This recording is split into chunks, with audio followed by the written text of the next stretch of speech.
Hello students, कैसे हैं आप सब। स्वागत है आपका मेरे YouTube channel NCERT maths class पे। प्रीवियस वीडियो में अपन ने एनसीईआरटी क्लास 12th मैथ में चैप्टर नंबर फर्स्ट में एक्सरसाइज फर्स्ट 1.1 का इंट्रो पढ़ा था अपन ने। उसमें अपन ने देखा था कि टाइप्स ऑफ रिलेशन। थोड़ा सा और बता देता हूँ। देखो अपन ने कौन से रिलेशन पढ़े थे। फर्स्ट नंबर पर पढ़ा था अपन ने एम्प्टी रिलेशन, है ना।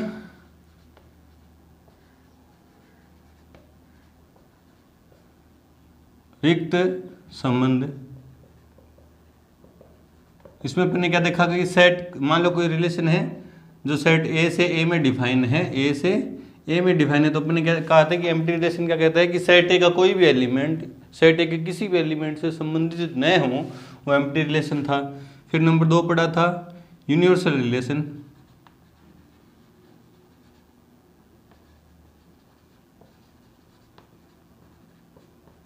मतलब सार्वत्रिक संबंध।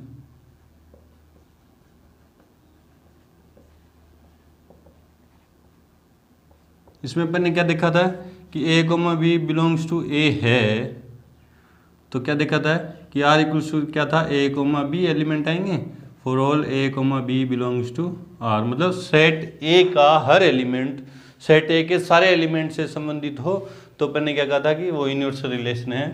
फिर नंबर 3 फिर देखा था आइडेंटिटी रिलेशन, तत्समक संबंध।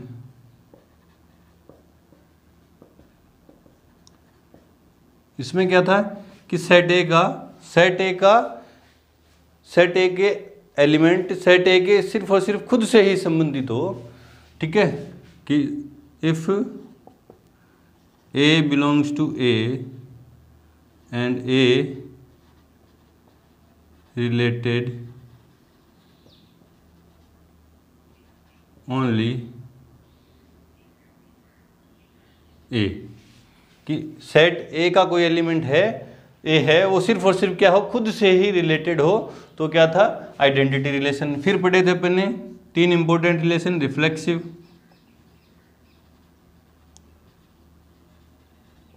रिलेशन मतलब समतुल्य संबंध,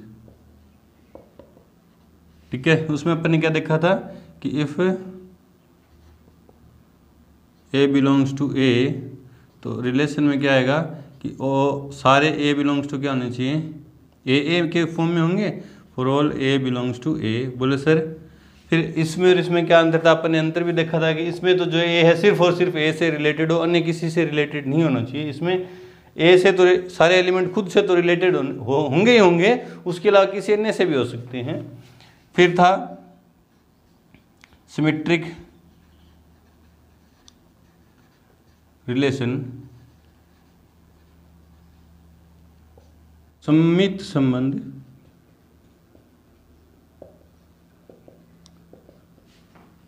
इसमें अपन ने क्या देखा था कि यदि A comma B belongs to R है, इस रिलेशन में है, तो ये क्या बताएगा कि बी कोमा ए भी बिलोंग्स टू करेगा R for all A comma B belongs to A, ठीक है। ये क्या कह रहा था कि कोई ऑर्डर्ड पेयर ऐसा है कि ए कोमा बी उस रिलेशन के अंदर है, तो उसका उल्टा बी कोमा ए भी उसमें है अगर, तो क्या होगा, ये जो रिलेशन होगा वो कैसा होगा, सिमेट्रिक होगा। और लास्ट बचा ट्रांजिटिव नंबर 6,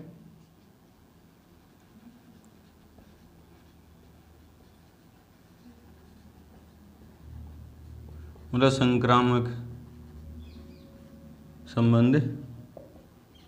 ये क्या कहता है कि यदि A comma B belongs to R तथा B comma C belongs to R, तो ये क्या बताएगा कि A comma C belongs to R होगा। मतलब यदि कोई रिलेशन संक्रामक है, ट्रांजिटिव है, तो उसमें A comma B belongs to R है, B comma C belongs to R है, तो क्या होगा कि ए कोमा सी भी बिलोंग्स टू आर होगा, ठीक है। ये सारे रिलेशन अपन इंट्रो पार्ट में अच्छे से देखे थे, इन्हीं पे बेस्ड अपन क्वेश्चन कर रहे हैं। एग्जाम्पल नंबर 1 करने वाले हैं, जिसमें क्या कह रहा है कि मान लीजिए ए किसी बालकों के स्कूल के विद्यार्थियों का समुच्चय है। ए जो है कोई बॉयज स्कूल के विद्यार्थियों का सेट है। दर्शाइए कि आर ए कोमा बी, जिसमें ए बी की बहन है, द्वारा प्रदत्त संबंध है एक रिक्त संबंध है। आपको सिद्ध क्या करना है कि ये जो संबंध है आर वो क्या है, एक रिक्त एम्प्टी रिलेशन है। तो आप देखो बालकों के स्कूल का समुच्चय है, बालकों का स्कूल है और उसके सेट लिया हमने।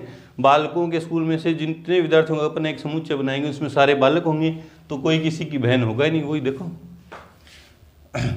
आंसर में, क्योंकि ए बालकों के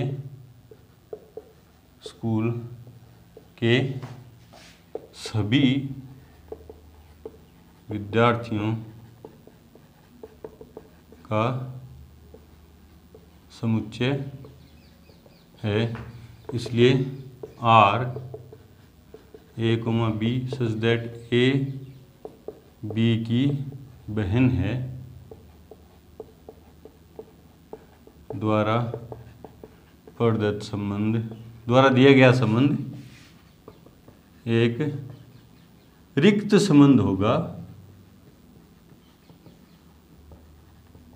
क्योंकि संबंध होगा क्योंकि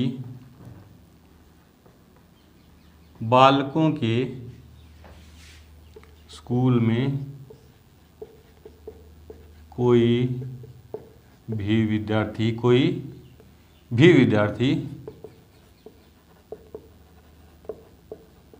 किसी की बहन नहीं हो सकता। इसलिए आर क्या हुआ, एक फाई रिक्त संबंध है। ठीक है, क्यों आर रिक्त संबंध क्या है कि बालकों के स्कूल में से कोई भी दो विद्यार्थी लेंगे, वो दोनों बालक होंगे और वो एक दूसरे के बहन नहीं हो सकते, है ना। दूसरा संबंध देखो, आर डैश क्या दिया है कि ए कोमा बी और ए तथा बी की ऊंचाइयों का अंतर 3 मीटर से कम ही होना चाहिए। दो विद्यार्थी लें, कोई भी दो विद्यार्थी ले, उनकी ऊंचाइयों का अंतर अगर अपन लेंगे तो उनकी ऊंचाइयों का अंतर 3 मीटर से कम ही होगा। जितने भी इंसान ले, पूरे विश्व में जितने भी इंसान लें, उनकी दो इंसानों की ऊंचाइयों का अंतर कितना होगा, 3 मीटर से कम ही होगा।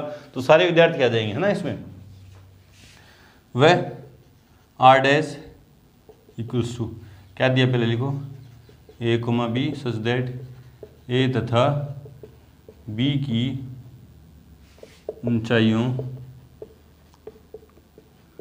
का अंतर 3 मीटर से कम ही होना चाहिए। ये जो संबंध है, द्वारा प्रदत्त संबंध एक सार्वत्रिक संबंध होगा, क्योंकि किन्हीं भी दो विद्यार्थियों की ऊंचाइयों का अंतर 3 मीटर से कम ही होगा। क्योंकि अपन इस सेट ए में से कोई भी दो विद्यार्थी लेंगे, उनकी ऊंचाइयों का जो अंतर है 3 मीटर से कम ही होगा।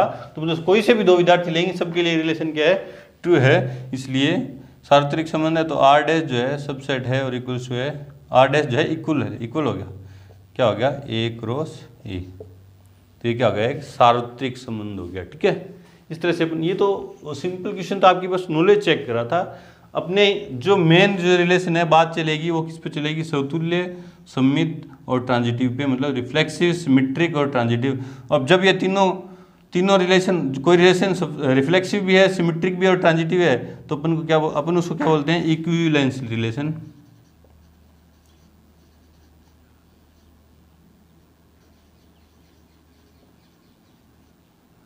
तुल्यता संबंध बोलते हैं। ये जांच करेंगे अपन आगे, ज़्यादातर क्वेश्चन इसी पे बेस्ड हैं और एग्जाम में इसी पे आने की संभावना है ना। तुल्यता संबंध क्या है कि ऐसा कोई संबंध जो स्वतुल्य भी हो, सम्मित भी और संक्रामक भी हो, तो क्या बोलते हैं कि वो जो संबंध है वो क्या है, तुल्यता संबंध है। ठीक है, बढ़ते हैं एग्जाम्पल नंबर 2 की तरफ। से पहले वीडियो को रोकें और नोट करें। एग्जाम्पल नंबर 2 है कि मान लीजिए किसी समतल में स्थित समस्त त्रिभुजों का समुच्चय T है। समतल में स्थित T, मान लीजिए कि T किसी समतल में स्थित समस्त त्रिभुजों का सेट है। समतल में अपन जितने भी त्रिभुज खींच सकते हैं, जितने भी प्रकार के त्रिभुज खींच सकते हैं उनका जो सबका जो मिला के जो सेट है उसको उसने क्या नाम दे दिया, टी है। कि जो जितने भी त्रिभुज खींच सकते हैं, अभी तो मैंने 3 खींचे हैं और बहुत सारे, जैसे आपकी मर्जी है वैसे सब खींच दो, वो टी माने जाएंगे ना, इस सेट टी में माने जाएंगे। ठीक है, समुच्चय टी में आर एक संबंध दे रखा है कि T1, T2, इसमें ऐसे ऑर्डर्ड पेयर हैं और T1 T2 का क्या सर्वांग सम है, एक संबंध है। सिद्ध कीजिए कि R एक तुल्यता संबंध है। जब R को तुल्यता संबंध सिद्ध करना है तो मैं सिद्ध कर दूंगा कि R रिफ्लेक्सिव है, सिमेट्रिक है और क्या है, ट्रांजिटिव है, समतुल्य है, सममित और संक्रामक है।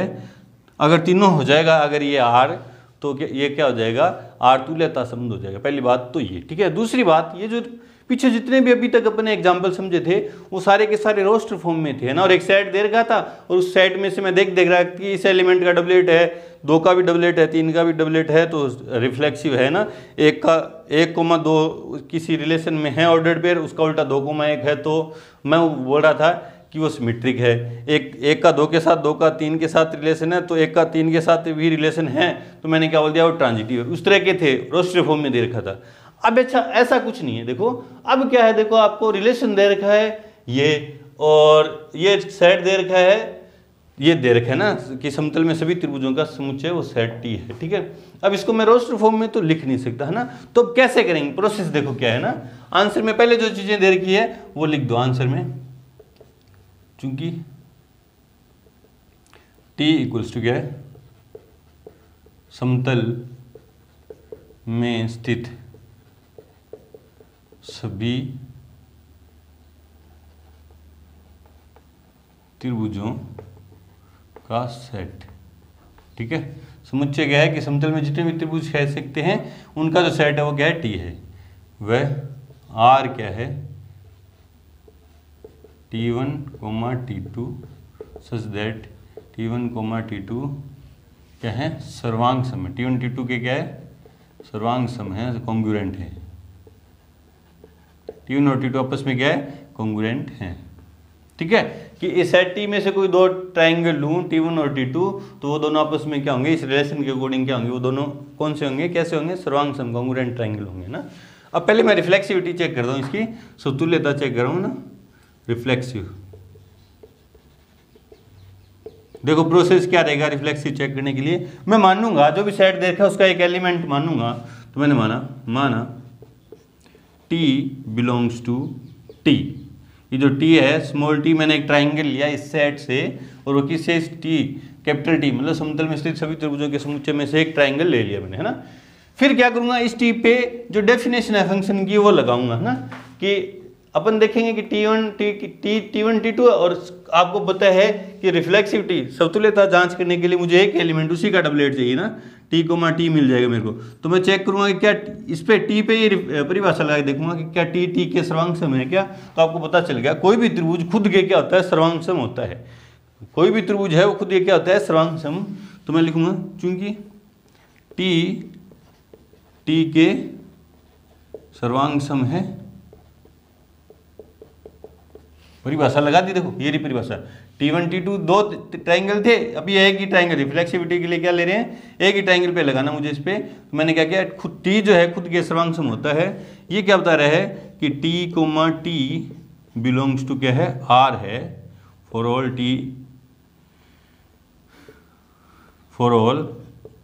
T बिलोंग्स टू क्या, T ना।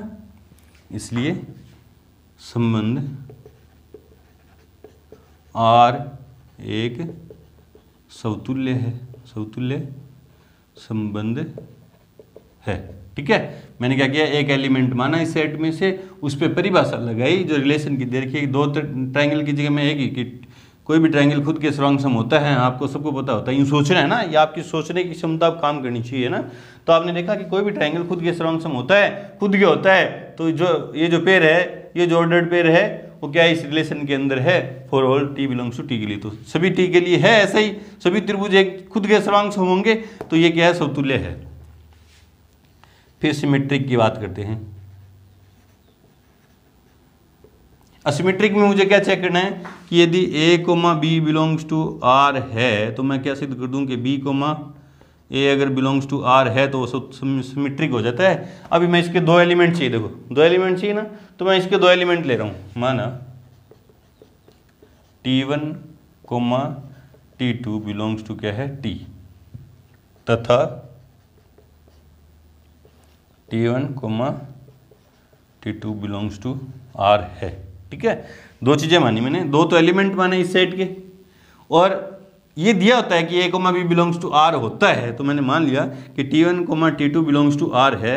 अब T1, T2 belongs to are क्या बता रहा है आपको, ये क्या बता रहा है कि T1, T2 के सर्वांग सम है,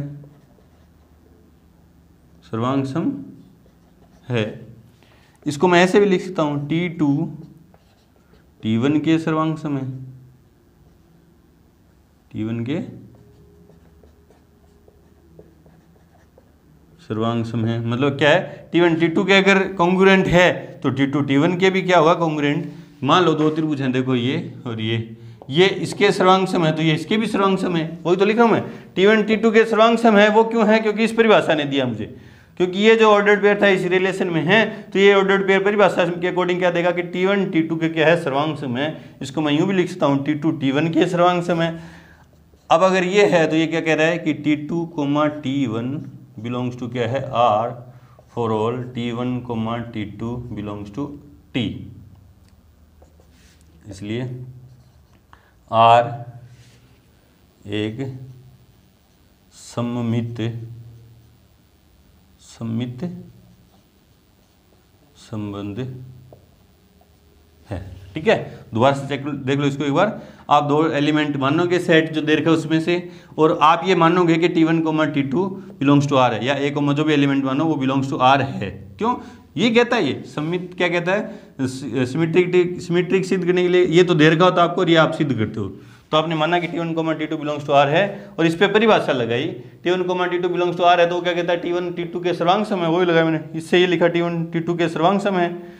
अगर T1 T2 के सर्वांग सम है, ये मैंने लिखा सोच के, अगर T1 T2 के सर्वांग सम है तो T2 T1 के भी सर्वांग सम है, और ये अगर है तो इससे ये ऑर्डर्ड पेयर बनेगा। इसको वापिस खोल के देखो, ये तो बनेगा ना, तो ये भी R में है, तो ये क्या हो गया, संक्रामक संबंध हो गया। नंबर 3 क्या चेक करना मुझे अब, transitive.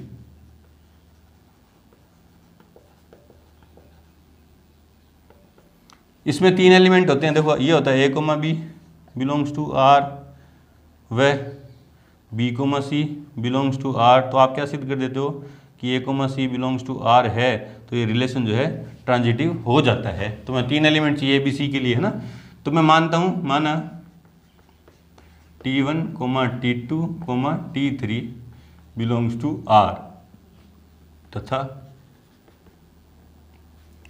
T1, T2 belongs to R नहीं, belongs to T, belongs to R, व T2, T3 belongs to R। अब ये क्या दे रहा है, T1, T2 belongs to R है, इसका मतलब क्या है कि T1 T2 के सर्वांग सम है, और T1 T2, T3 belongs to R है। ये क्या देगा आपको कि T2 T3 के सर्वांग सम है। ये T2 और T3 क्या है, ये त्रिभुज है, इस सेट में से कोई त्रिभुज है, उनको नाम दे दिया T1 T2, है ना। T2 T3 के सर्वांग सम है, इसको नंबर 1, इसको नंबर 2। देखो ये त्रिभुज है, एक ये है, एक ये है, ये इसके सर्वांग सम है, ये इसके सर्वांग सम है, तो ये भी आपस में क्या होंगे, सर्वांग सम होंगे। तो वही लिख रहा हूँ मैं, by first and second. T1 T2 के सर्वांग सम और T1 T2 के सर्वांग सम और T2 T3 के सर्वांग सम है। तो ये क्या बता रहा है कि T1 T3 के होगा भाई, T1 T3 के सर्वांग सम है।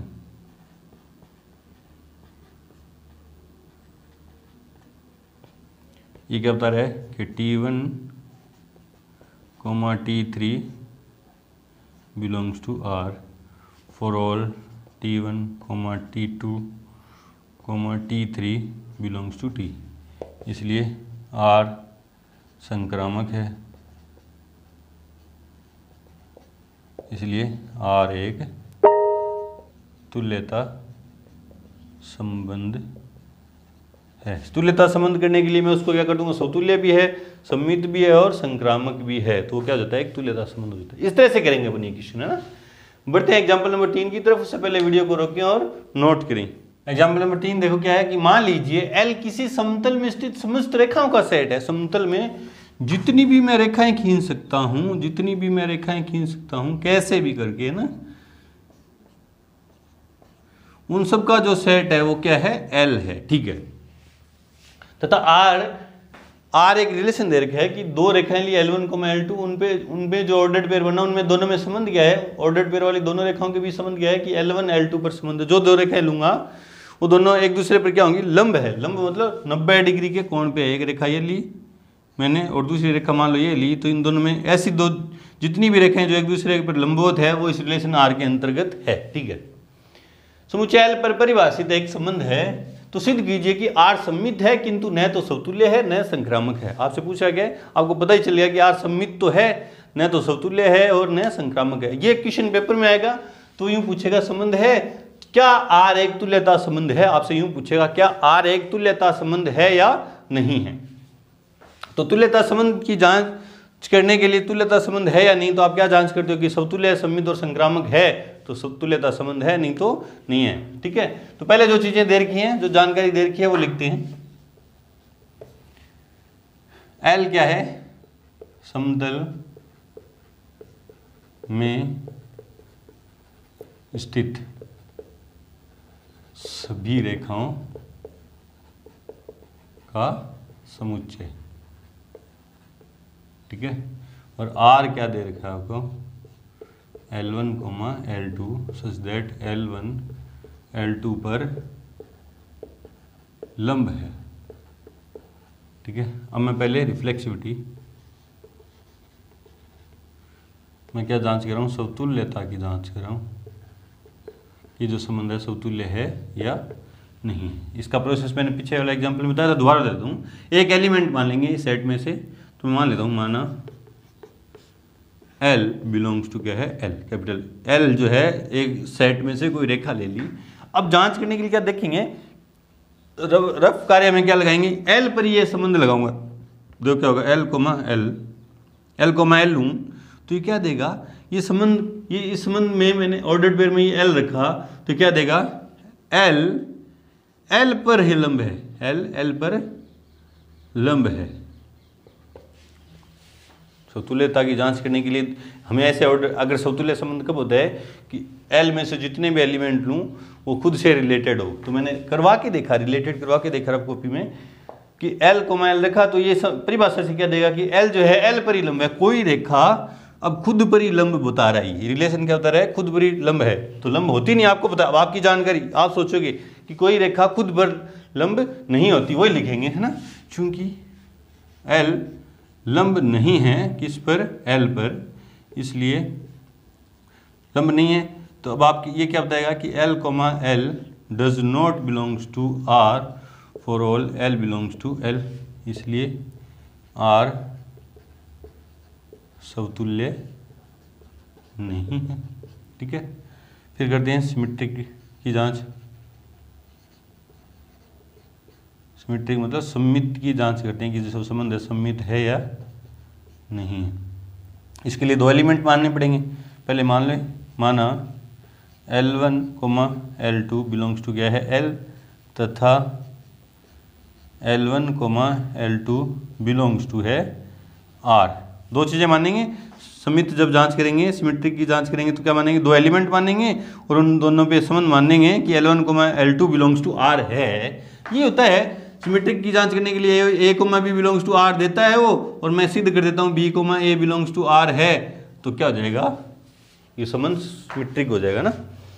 अब L1, L2 belongs to R है तो परिभाषा से L1, L2 क्या हो जाएगा, L1, L2, ठीक है। ये इस रिलेशन में है और परिभाषा से क्या है, L1, L2 पर लंब है तो एक दूसरे पर लंब है। इसको मैं यूं भी लिखता हूँ कि L2 लंब है किस पर, L1 पर। बोल देख लो सर कैसे, ये रेखा मान लेते हैं, मैंने इसको मान लिया L1 और इसको मान लिया L2, है ना। देखो अगर L1 जो है L2 पर लंब है तो L2 भी L1 पर क्या है, लंब है। तो वही लिखा मैंने, अगर L1 L2 पर लंब है तो L2 L1 पर भी लंब है।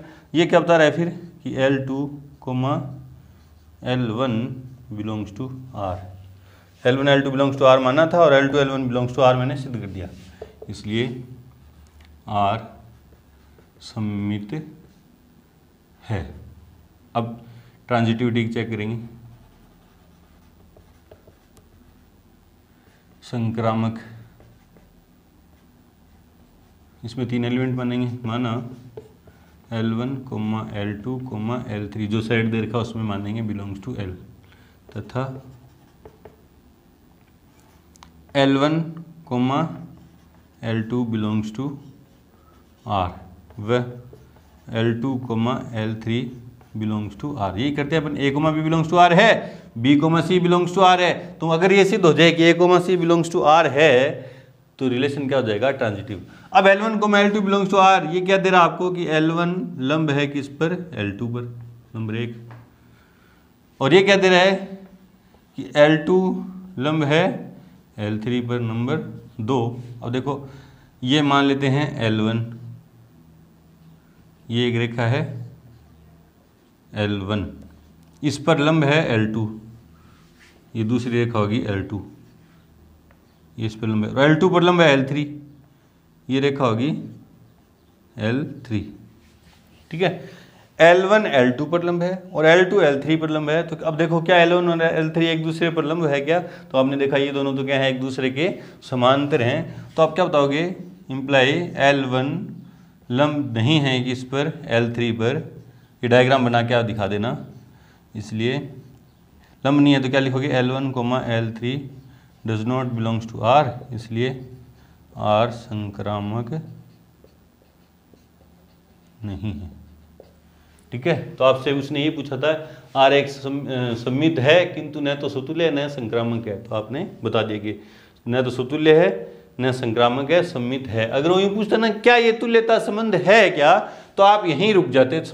रिफ्लेक्सिव जांच किया आपने, आपको पता चला कि रिफ्लेक्सिव नहीं है, तो आप नीचे लिखते चूंकि R समतुल्य नहीं है अतः R तुल्यता संबंध नहीं होगा। फिर आगे जांच करने की जरूरत ही नहीं है, क्योंकि आपको पता है कि R तुल्यता संबंध कब होता है, जब वो समतुल्य भी हो, सममित भी हो और संक्रामक भी हो। ठीक है, बढ़ते हमने एग्जाम्पल नंबर 4 की तरफ। से पहले वीडियो को रोकें और नोट करें। एग्जाम्पल नंबर 4 जो क्या है कि सिद्ध कीजिए कि समुच्चय, ये जो सेट दे दिया मैं R संबंध दे दिया, रोस्टर फॉर्म में दे रखे, देखो। ठीक है, द्वारा प्रदत्त संबंध समतुल्य है परंतु न सममित है तथा न संक्रामक है। ठीक है, रोस्टर फॉर्म में दे रखा है, तो समतुल्य जांच करने के लिए देखते हैं कि जितने भी सेट में एलिमेंट है उनके डबलेट हैं। ये तो बिल्कुल आसान क्वेश्चन है, आप खुद ही कर सकते थे आंसर में, क्योंकि जो चीजें दे रखी है पहले लिखते हैं। इस सेट को कोई नाम नहीं दे रखा तो मैं मान लेता हूं, माना दिया गया सेट A इक्वल्स टू 1, 2, 3। ठीक है, इसलिए इसलिए नहीं वह R इक्वल्स टू 1, 1, 2, 2, 3, 3, 1, 2 और 2, 3 है ना, 1, 2, 2, 3 है ना। अब मुझे पहले समतुल्यता की जांच करनी है ना, चूंकि 1, 2, 3 बिलोंग्स टू A, इस सेट में 1, 2, 3 है, के लिए 1, 1, 2, 2 और 3, 3 बिलोंग्स टू R है। भी सेट ए में 1, 2 और 3 तीन एलिमेंट है और तीनों के डबलेट्स है। देखो एक का भी डबलेट है, एक से संबंधित है, डबलेट होने का मतलब वो खुद से ही संबंधित है। 2 का भी डबलेट है, मतलब 2 से संबंधित है, देख लो ये रहा।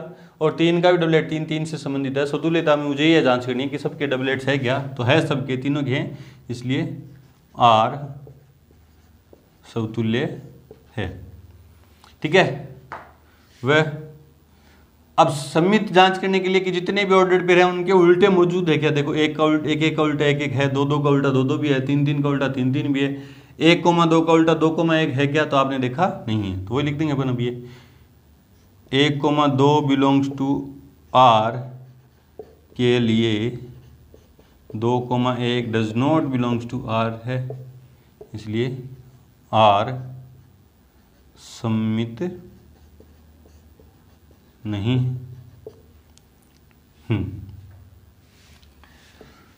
संक्रामक जांच करने के लिए किसी संबंध संक्रामक है यानी इसकी जांच करने के लिए A comma B belongs to R, B comma C belongs to R. तो अपन चेक करते हैं कि A comma C belongs to R है क्या।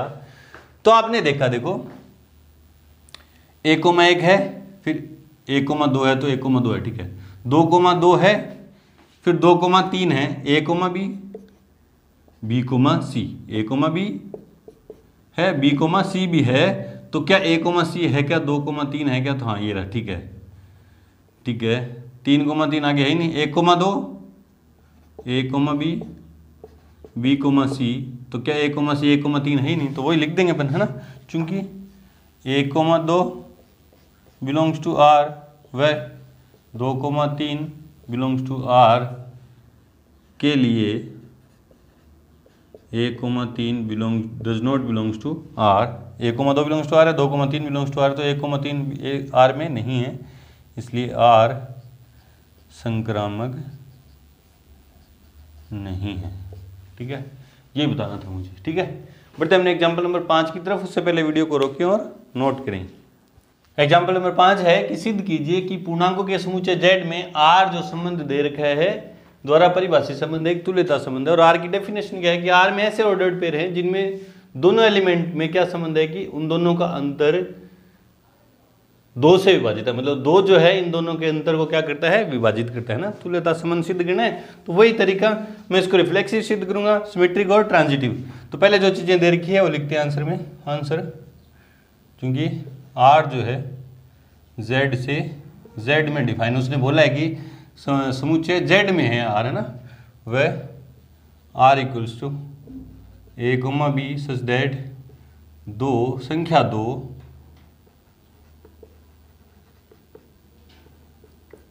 ए माइनस बी को विभाजित करती है, ए माइनस बी को विभाजित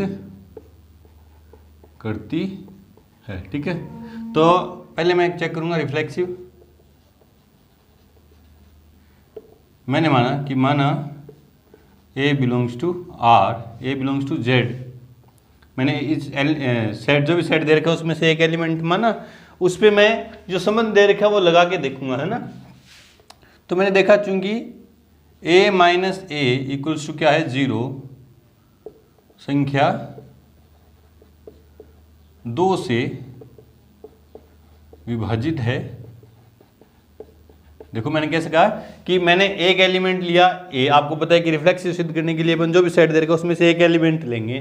मैंने एक एलिमेंट लिया और उस पर ये जो संबंध है वो लगा के देखा रफ कॉपी में। देखो a माइनस ए कोमा ए लिया मैंने, ठीक है। और उस पर इस डेफिनेशन के अकॉर्डिंग क्या होगा कि a माइनस ए बराबर जो आप मैंने देखा कितना आएगा 0 आएगा किसी संख्या में से, वो संख्या घटाएं तो कितनी आती है 0, और जो 0 है वो सभी से विभाजित है तो 2 से भी क्या होगा विभाजित होगा। तो वही लिखा मैंने कि a माइनस ए बराबर 0 है जो संख्या 2 से विभाजित है। इसका मतलब क्या हुआ, इसलिए क्या हुआ कि a comma A belongs to क्या है R for all a belongs to Z, इसलिए R समतुल्य है। फिर चेक करेंगे सिमेट्रिक। तो इसके लिए मैंने 2 एलिमेंट बने कि माना a comma B belongs to क्या है Z तथा a comma B belongs to मैंने मान लिया R है, ठीक है। सिमेट्रिक सिद्ध करने के लिए 2 एलिमेंट मान लेंगे और ये मान लेते हैं कि a comma B belongs to R है। अब a comma B belongs to R है तो इस पर मैं ये डेफिनेशन लगाऊंगा। तो क्या कहती है a माइनस बी जो 2 से विभाजित है, अब a माइनस बी का जो अंतर आएगा जो भी आएगा वो 2 से क्या होगा विभाजित। तो मैंने वही मान लिया, देखो a minus B equals to मैंने क्या मान लिया 2R, जहां R बिलोंग्स टू क्या है Z। बोले सर 2R कैसे है, देखो a माइनस बी इस डेफिनेशन फंक्शन रिलेशन की डेफिनेशन के अकॉर्डिंग a माइनस बी 2 से विभाजित होगा, तो मैंने a माइनस बी बराबर मान लिया 2R, 2 का गुणज मान लिया तो 2 से विभाजित होगा ना, यहाँ 2 का भाग दूंगा 2 से 2 कट जाएगा, है ना। अब यहाँ से मैं माइनस कॉमन लूँ तो माइनस कॉमन लेते बी तो प्लस का, माइनस का क्या होगा a बराबर में क्या है 2R। अब ये माइनस उधर जाएगा, क्या जाएगा b minus A equals to 2 minus R। बोले सर ये माइनस यहाँ आता, देखो ये माइनस आगे आता यूँ आता माइनस के 2R, तो ये माइनस का जो है R के साथ लगा दी मैंने, वो लगा दी ना। तो देखा मैंने क्या देखा कि b माइनस ए बराबर 2R है, मतलब 2 से विभाजित है ये भी। तो ये क्या इंप्लाई कर रहा है कि b comma A belongs to क्या है आर, इसलिए आर सममित है। अब मैं सिद्ध करूंगा ये ट्रांजिटिव, तो इसके लिए 3 एलिमेंट मानेंगे। माना A comma B comma C belongs to क्या है जेड, जो भी सेट दे रखा है उसमें से मान लिया, तथा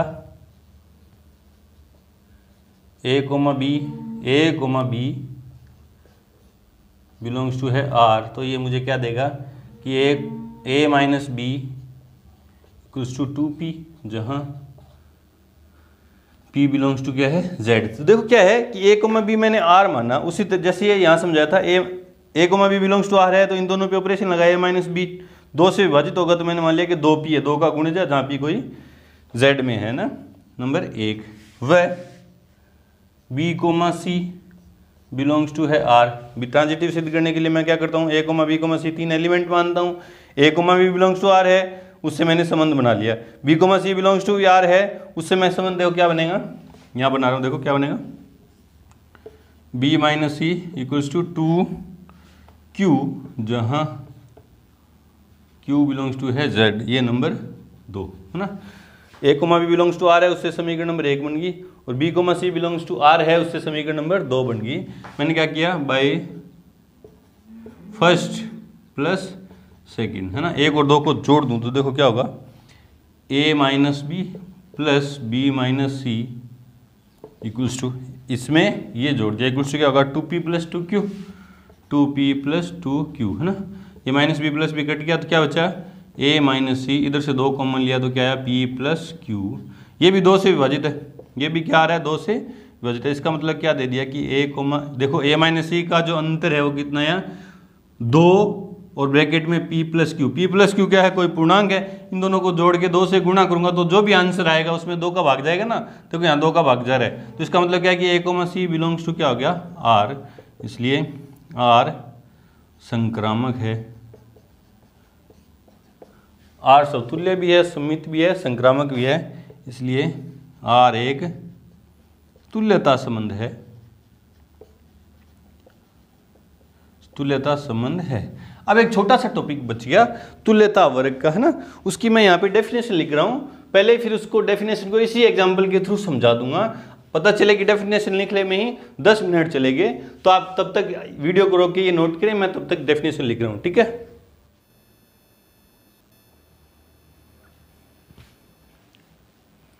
तो देखो हमारा टॉपिक क्या है, तुल्यता वर्ग क्या है, इक्विवेलेंस क्लासेस क्या है, कि इस पे बेस्ड कोई क्वेश्चन नहीं है, छोटा सा टॉपिक दे रखा है, तो बुक में है तो समझाना भी क्या है जरूरी है। तो क्या है परिभाषा क्या है इसकी, देखो कि माना किसी समुच्चय x में r एक तुल्यता संबंध है, किसी समुच्चय x में r एक तुल्यता संबंध है, तो देखो यहाँ इस एग्जांपल के थ्रू इसको समझाऊंगा। देखो क्या है कि समुच्चय z में r एक तुल्यता संबंध है, मैंने ये सिद्ध कर दिया पहले। इस एग्जाम्पल नंबर 5 को मैंने अभी तुल्यता संबंध सिद्ध किया ना, तो आपने देखा कि किसी परिभाषा क्या कह रही है कि समुच्चय x में r एक तुल्यता संबंध है, तो समुच्चय z में r एक क्या है तुल्यता संबंध है, ठीक है, तुल्यता संबंध है। तो r x को असंयुक्त उप समुच्चयों ai व aj में विभाजित करेगा, जो निम्न प्रतिबंधों को क्या करते हैं, संतुष्ट करते हैं। r जो है, जो रिलेशन r है, x को असंयुक्त उप समुच्चयों में विभाजित करता है, ai और aj में। तो मेरा x क्या था, z था, z देखो क्या होता है, z क्या होता है, पूर्णांकों का समुच्चय माइनस अनंत से लेके dot dot dot -4 -3 -2 -1 0 1 2 3 4 dot dot dot और प्लस अनंत, है ना।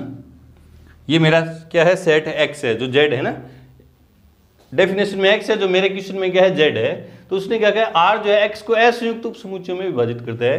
तो देखो असंयुक्त मैंने माना ai क्या है, इस सेट इस z के उप समुच्चय मैंने निकाले, देखो क्या है 0 प्लस -2 प्लस -4, देखो 0 प्लस 2 -2 प्लस 4 -4, फिर प्लस -6 प्लस 6 -6, फिर प्लस -8 और डॉट डॉट डॉट, इस तरह से जो सम संख्याएं हैं वो सारी ले ली, ठीक है। और ए जे मैंने लिया कि +1 -1 +3 -3 +5 -5 +7 -7 +9 -9 और डॉट डॉट डॉट, ठीक है, ये ली। देखो मैंने क्या किया कि जो हमारा जो सेट था Z था उसको मैंने दो असंयुक्त उपसमुच्चय में बांट दिया। असंयुक्त क्यों बोले, उपसमुच्चय तो क्यों बोला, क्योंकि ये जो सारे एलिमेंट है Z में से निकाल के लेके आ रहा हूँ, है ना। और असंयुक्त कैसे हैं कि AI और AJ में कोई भी कॉमन नहीं है, डिसजॉइंट सेट है दोनों, है ना। डिसजॉइंट सेट की परिभाषा अपने देखी थी क्या है कि दोनों में कोई भी एलिमेंट उभयनिष्ठ नहीं हो तो ये डिसजॉइंट सेट है, ठीक है। अब ये जो डिसजॉइंट सेट बनाए ये निम्न प्रतिबंधों को संतुष्ट करते हैं। देखो पहला प्रतिबंध क्या है कि समुच्चय समस्त I के लिए AI के सभी अवयव एक दूसरे से संबंधित हैं। इसी प्रकार का मतलब क्या है कि समस्त J के लिए AJ के सारे अवयव एक दूसरे से क्या है, संबंधित है। देखो AI जो सेट लिया, उपसमुच्चय लिया मैंने Z का, इसके कोई भी एलिमेंट ले लो आप उठा के, और वो एलिमेंट उठा के इस रिलेशन में रखो। जैसे 0 लूँ प्लस 2 लूँ, 0 लूँ 2 लूँ तो इसमें रखेंगे तो इसको सेटिस्फाई करते हैं। 0 और 2 का अंतर 2 आएगा जो 2 से विभाजित है। 0 और 6 लूँ तो भी अंतर 2 से विभाजित है। 2 और 8 लूँ तो भी, कोई भी इस सेट के कोई भी एलिमेंट लो तो इस रिलेशन को क्या करते हैं, संबंधित है। इस रिलेशन से एक दूसरे से क्या है, संबंधित है। उसी तरह इसके दो कोई भी एलिमेंट लूँ, देखो 1 लूँ 3 लूँ, 1 और 3 याद रखूंगा तो 1 माइनस 3 कितना होगा, -2, 2 से विभाजित होगा। -1 प्लस 3 लूँ तो भी क्या होंगे, 2 से क्या होंगे, विभाजित होंगे। कोई भी इस सेट के भी कोई भी एलिमेंट लेंगे वो भी इस रिलेशन से क्या संबंधित है, ठीक है। AI का कोई भी अवयव AJ के किसी भी अवयव से संबंधित नहीं होगा। एक एलिमेंट इसमें से लूँ, एक एलिमेंट इसमें से लूँ, वो इस रिलेशन को क्या करेंगे, सेटिस्फाई नहीं करेंगे। बोले सर क्यों नहीं करेंगे, यहाँ से मैंने 0 लिया और इससे मैंने कोई भी एलिमेंट लिया, मान लो 1 लिया तो 0 - 1 कितना हो गया, -1 जो 2 से विभाजित नहीं है। मतलब इस साइड का एक एलिमेंट, इस साइड का एक एलिमेंट, कोई भी 2 एलिमेंट लेके इस रिलेशन को सेटिस्फाई नहीं करेंगे, ठीक है, दूसरी शर्त। और तीसरी शर्त क्या है कि AI यूनियन AJ, अगर मैं AI यूनियन AJ निकालूं, इन दोनों का क्या निकालूं मैं, यूनियन, तो वापिस से क्या आ जाएगा, Z आ जाएगा। देख लो X आना है तो Z आ जाएगा। और AI इंटरसेक्शन AJ में क्या आएगा, फाई। इन दोनों में कोई भी उभयनिष्ठ नहीं है तो AI इंटरसेक्शन AJ क्या आएगा, फाई आएगा। और यहाँ क्या आ जाएगा, पूरा Z आ जाएगा ना, ठीक है। तो ये जो है ना, ये जो उपसमुच्चय बने ना, ये क्या कहलाते हैं, तुल्यता वर्ग कहलाते हैं। ये क्या कहलाते हैं, तुल्यता वर्ग। वापिस से देखो, कोई संबंध किसी समुच्चय में तुल्यता संबंध होना चाहिए, तो तुल्यता संबंध है, ठीक है। तो अपन ने क्या किया, ये जो संबंध है क्या करता है, इस जो सेट होता है क्वेश्चन में, उसको ऐसे उपसमुच्चयों में डिवाइड कर देता है, जो निम्न प्रतिबंधों क्या करते हैं, संतुष्ट करते हैं। क्या करते हैं, प्रतिबंध क्या है वो, कि इन सेट के कोई भी एलिमेंट इस रिलेशन को संतुष्ट करेंगे, चाहे इसमें से ले लो चाहे इसमें से, है ना। इस सेट के 2 एलिमेंट लो वो भी इसको सेटिस्फाई करेंगे, इस सेट के एलिमेंट लेंगे वो भी इस रिलेशन से क्या होंगे, एक दूसरे से क्या होंगे, संबंधित होंगे, ठीक है। एक एलिमेंट इसका लूंगा तो एक दूसरे से संबंधित नहीं होगा। देख लो आप, लेके दिखाया अभी। और इन दोनों का यूनियन लूंगा तो वापिस से सेट आ जाएगा, और इन दोनों का इंटरसेक्शन लूंगा तो क्या होगा, रिक्त समुच्चय आएगा। तो वो क्या कहता है कि ये जो उपसमुच्चय बने वो क्या कहलाते हैं, तुल्यता वर्ग। तो AI को मैं क्या लिखूंगा, AI जो है हमारा वो क्या है कि तुल्यता 0 को, इसमें 0 आ रहा है ना, 0 को अंतर्विष्ट है ना, मतलब कंटेनिंग, 0 को अंतर्विष्ट करने वाला तुल्यता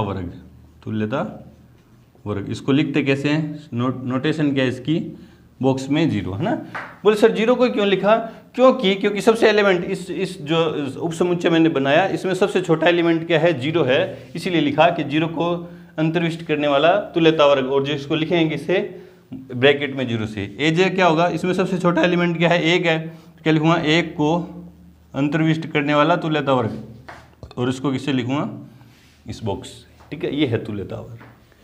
बढ़ते एग्जाम्पल नंबर 6 की तरफ। उससे पहले वीडियो को रोकें और नोट करें। एग्जाम्पल नंबर 6 है कि मान लीजिए कि समुच्चय A जो दे रखा है में R एक संबंध है कि A, B, A व B दोनों ही या तो सम है या दोनों ही विषम है। एक सेट दे दिया और उस पर एक रिलेशन दे दिया, और रिलेशन के जो ऑर्डर पेयर है उनके एलिमेंट में संबंध क्या है कि या तो दोनों एलिमेंट सम होंगे या विषम होंगे।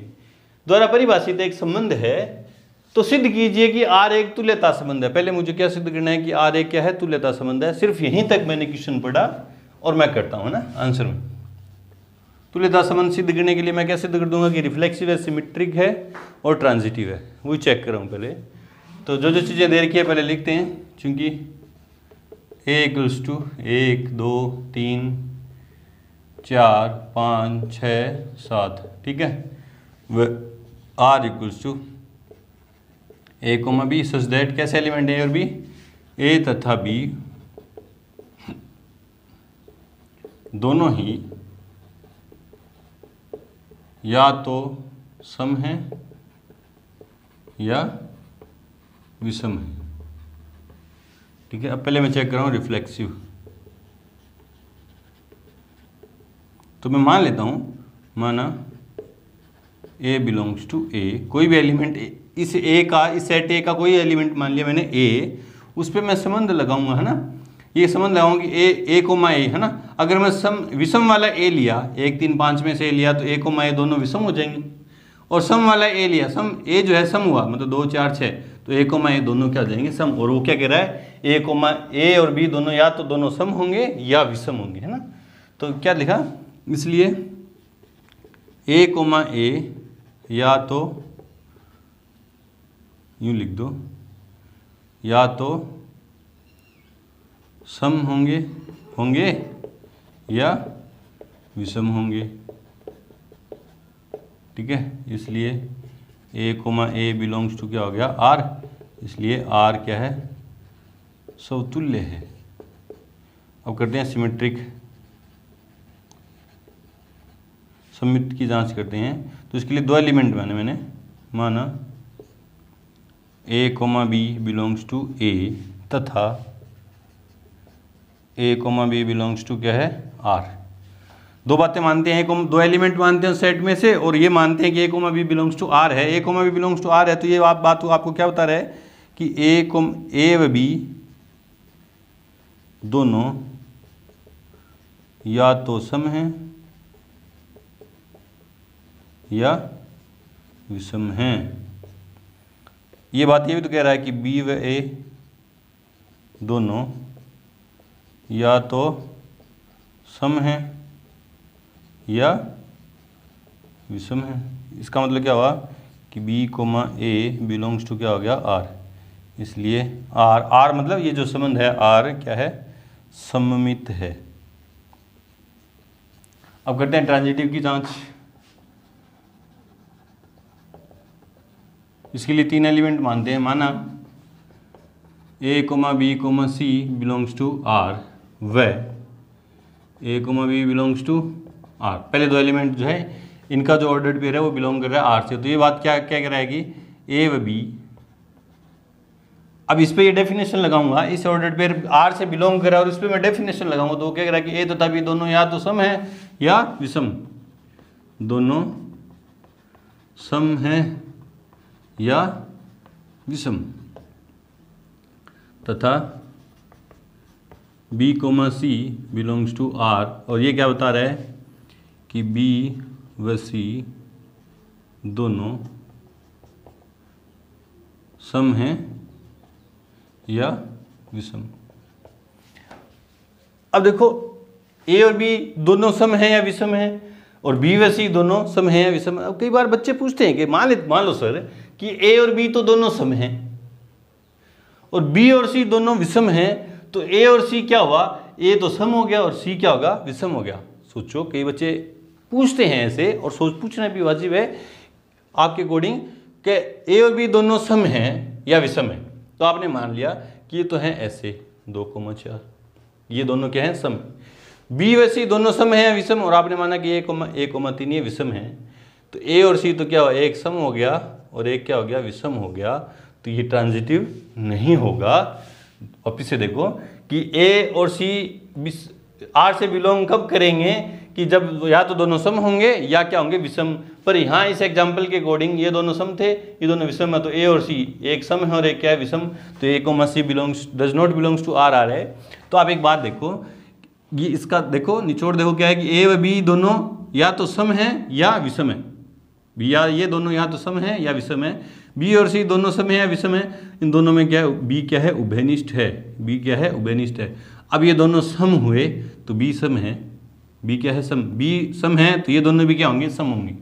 समझ में आया ना आपके कि मान लो ए और बी दोनों सम है 2,4 है, मतलब ए का मान 2 और बी का मान 4, तो ये बी 4 हो गया ना, ये बी क्या होगा 4, ये भी 4 है तो ये भी क्या होगा 4, तो यहाँ फिर से क्या आएगा कुछ 6 आएगा ना। तो इस तरह से ना ये इम्प्लाई क्या करेगा, इसलिए ए कोमा सी दोनों सम या विषम होंगे और तीनों ही होंगे, ए कोमा बी कोमा सी सम या विषम, तीनों ही सम या विषम होंगे तो ए कोमा सी भी सम या विषम होगा ना। तो ये क्या इसलिए ये क्या बताएगा कि A comma C belongs to क्या हो गया आर, इसलिए आर संक्रामक है। ठीक है, तो तुल्य इसलिए संक्रामक है, समतुल्य भी है, समतुल्य भी है, सममित भी और संक्रामक भी है, इसलिए आर एक तुल्यता संबंध है। ठीक है, तुल्यता संबंध सिद्ध कर दिया आपने। अब आगे देखो क्या पूछ रहा है, साथ ही सिद्ध कीजिए कि उप समुच्चय 1, 3, 5, 7 के सभी अवयव एक दूसरे से संबंधित है। अब 1, 3, 5, 7 के कोई भी दो एलिमेंट लूं, एक लिया तो समतुल्य होगा, है ना, समतुल्य तो हो गई होगा। ठीक है, 1,3 लूं तो दोनों विषम है, दोनों विषम है, 1,5 लूं दोनों विषम है, 3,5 लूं विषम है। ये तो स्टेटमेंट लिखने आपने कि एक समुच्चय उप समुच्चय के सारे अवयव एक दूसरे से संबंधित हैं क्योंकि ये सभी अवयव क्या विषम है, और उप समुच्चय 2, 4, 6 के अवयव एक दूसरे से संबंधित है। संबंधित किससे, इस रिलेशन से संबंधित है। देखो अब 2, 4, 6 के कोई भी दो एलिमेंट लूं तो दोनों क्या होंगे, सम ही होंगे। इस सेट के कोई भी एलिमेंट लूंगा दोनों क्या होंगे, विषम होंगे। तो सेट इस उप समुच्चय के सारे एलिमेंट एक दूसरे से संबंधित है, इस समुच्चय के भी सारे एलिमेंट क्या है, एक दूसरे से संबंधित है। ठीक है, परंतु उप समुच्चय इसका और इसका कोई भी अवयव एक दूसरे से संबंधित नहीं है। एक एलिमेंट इसमें से लूं, एक एलिमेंट इसमें से लूं तो वो इस संबंध से एक दूसरे से संबंधित नहीं है। क्यों नहीं है, क्योंकि इसमें जो आएगा वो तो आएगा विषम और इसमें से जो आएगा वो क्या आएगा सम, और सम और विषम इस रिलेशन से एक दूसरे से संबंधित नहीं है। ये पीछे जो अपन ने किया था ना तुल्यता वर्ग, ये तुल्यता वर्ग है।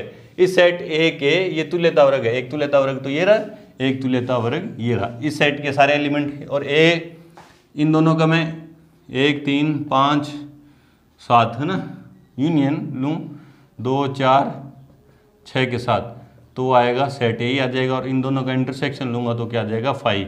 तो ये क्या है, तुल्यता वर्ग है। इस सेट रिलेशन आर ने इस सेट ए को दो उपसमुच्चयों में डिवाइड कर दिया और तीनों कंडीशन को सेटिस्फाई कर रहे हैं। पहला क्या है कि सेट तीनों कंडीशन क्या थी कि सेट ए का ए आई के सारे एलिमेंट एक दूसरे से संबंधित है और ए जे के भी हैं, ठीक है, एक दूसरे से। ए का ए आई का कोई भी एलिमेंट ए जे के किसी भी एलिमेंट से संबंधित नहीं है, तो देखा आपने नहीं है। इन दोनों का यूनियन लूँ तो वापिस ए आ रहा है, इन दोनों का इंटरसेक्शन लिए तो वापिस से क्या आ रहा है, फाई आ रहा है, रिक्त समुच्चय आ रहा है। तो इसलिए ये जो है ये क्या है, तुल्यता वर्ग है। इसको क्या लिखेंगे, तुल्यता वर्ग। अंतर्विष्ट करने वाला किसको, एक को, तो ये तो है एक है ना, और ये किसको अंतर्विष्ट करने वाला है, दो को, दो तुल्यता वर्ग। ठीक है, यहाँ पे आके हमारे एक्सरसाइज 1.1 के सारे एग्जाम्पल कंप्लीट हुए। मिलते हैं अपनी एक्सरसाइज 1.1 के साथ, तब तक के लिए गुड लक, थैंक यू।